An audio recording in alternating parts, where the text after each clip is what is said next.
Mga sugat. Hapon nitong February 5, nung si Jimmarie bigla na lang narinig ang sigaw ng anak niyang si Renz.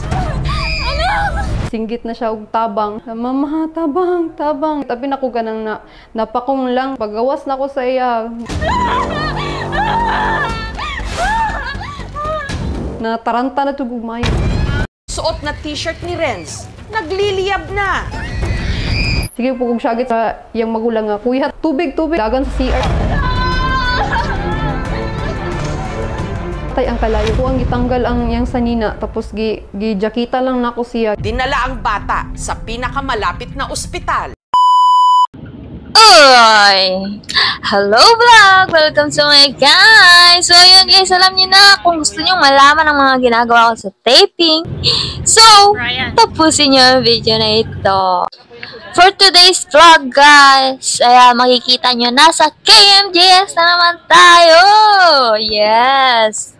Thank you Lord at panibagong exposure na naman tayo. Syempre, maraming salamat sa Strong Point, lalo na kay Ma'am Sansan.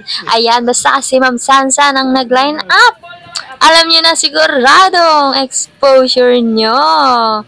Makikilala ka talaga sa TV, char. So, ayan guys, meron naman tayong anak sa KMJS. So, ilan na kaya ang ating anak dito sa KMJS? So, kung maalala nyo guys, yung unang taping sa KMJS ay nanganganak ako. So, ngayon, may anak na naman ako.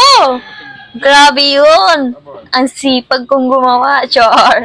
Siya nga pala si Brian, ayan. Bentang-benta rin yan sa KMJS. Siya yung gumanap bilang 3 years old, gaya na lang. So, ayan guys, kakatapos lang ng taping namin. Grabe, hindi ako makapaniwala. Napakaaga ng aming pack up! Hindi ako sanay kasi sanay ako sa madaling araw umuwi. So, ayan, dahil ayaw pa natin umuwi, sumama muna tayo sa kabilang location. Dito, ayan, dito na kami sa elevator, papunta sa studio. Ayan, kabilang eksena. Mga talent dito, mga kakilala ko din. Ayan, mga nakasama ko na.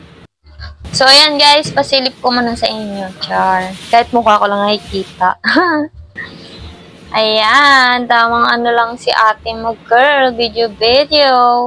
Pangit naman, kala maganda. Char. So, ayan, nagsiset up na sila at mag-taping na din. So, ayan guys, napag-desisyonan ko na umuwi na lang dahil sumama na ang aking pakiramdam. Yan, palipas pa girl. So, ayan guys, bye! Thank you for watching. Kung gusto mo mag-taping, message mo lang ako. Tutulungan kita.